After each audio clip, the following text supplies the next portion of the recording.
मी नोटरीविषयी आज एक व्हिडिओ घेऊन छोटीशी माहिती देण्यासाठी हा व्हिडिओ करत आहे. मी ॲडव्होकेट राणी कांबळे सोनवणे.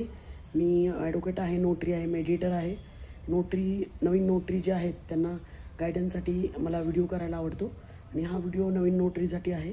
एक छोटीशी माहिती त्यांना द्यायची आहे. नुकतंच एका ह्याच्यामध्ये केसमध्ये जे हायकोर्टापर्यंत गेली होती त्याच्यामध्ये ट्रू कॉपी करताना ओरिजिनल न बघता ट्रू कॉपी केल्यामुळं त्या वकिलावर त्या नोटरीवर ॲक्शन घेण्यात आली. त्याच्यामध्ये असं म्हणण्यात आलं की ओरिजिनल बघितल्याशिवाय तुम्ही ट्रू कॉपी करू शकत नाही. तर मी आपण सगळे नवीन नोटरी किंवा नवीन जुने नोटरी त्यांनी आपण बरेचदा असं होतं की आपल्याकडं वकील लोक किंवा पक्षकार लोक डॉक्युमेंट घेऊन येतात झेरॉक्स, आणि ते आपण ओरिजिनल नाही आहे किंवा त्यांच्यावर विश्वास आहे असं म्हणून कधी कधी वकील लोक आपल्याला म्हणतात की आहे ओरिजिनल पण आज आणलं नाही, आहे ओरिजिनल पण ते घरी राहिलं आहे, ओरिजिनल आहे पण ते बॅगमध्येच राहिलं आहे, किंवा ओरिजिनल मी पाहिलेलं आहे त्यामुळे तुम्ही काही काळजी करू नका असं म्हणतात. आणि आपण त्यांच्यावर विश्वास ठेवून आपण ते ट्रू कॉपी करून टाकतो त्या झेरॉक्सवर. तर असं करायचं नाही आहे. जोपर्यंत तुम्ही ओरिजिनल बघत नाही तोपर्यंत ट्रू कॉपी करायचं नाही, अटेस्टेड करायचं नाही.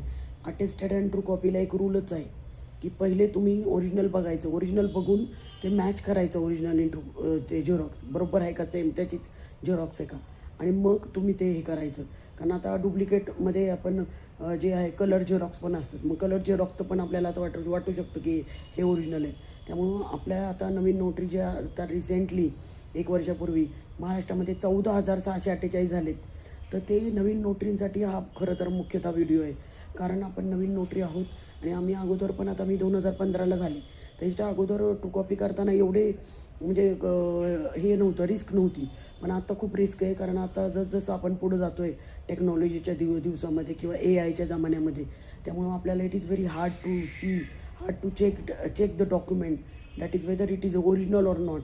So you have to check that original document first, then you have to notarize that xerox copy and affix your true copy or attested stamp. त्यामुळं तुम्हाला ओरिजिनल बघितल्याशिवाय ट्रू कॉपीने अटेस्टेड करायचंच नाही आहे. बघा, मी तुम्हाला नेहमीच वारंवार सांगते आहे की आपलं नोटरीचं जे प्रोफेशन आहे, हे जे नोटरीचं आहे ते आपली प्रॅक्टिस नाही आहे, इट इज आवर प्रोफेशन. तर ही आपल्याला एक सिनियरिटी आपल्याला मिळाल्यावर आपल्याला हे मिळालेलं आहे. आणि ह्या ह्याच्यामध्ये आपल्याला खूप कामं मिळणार आहेत. आज नाही मिळाले तर उद्या मिळतील. पण आपण ट्रू कॉपीने अटेस्टेड करतो तर तसं असे किती रुपये घेतो आपण त्याच्यामध्ये?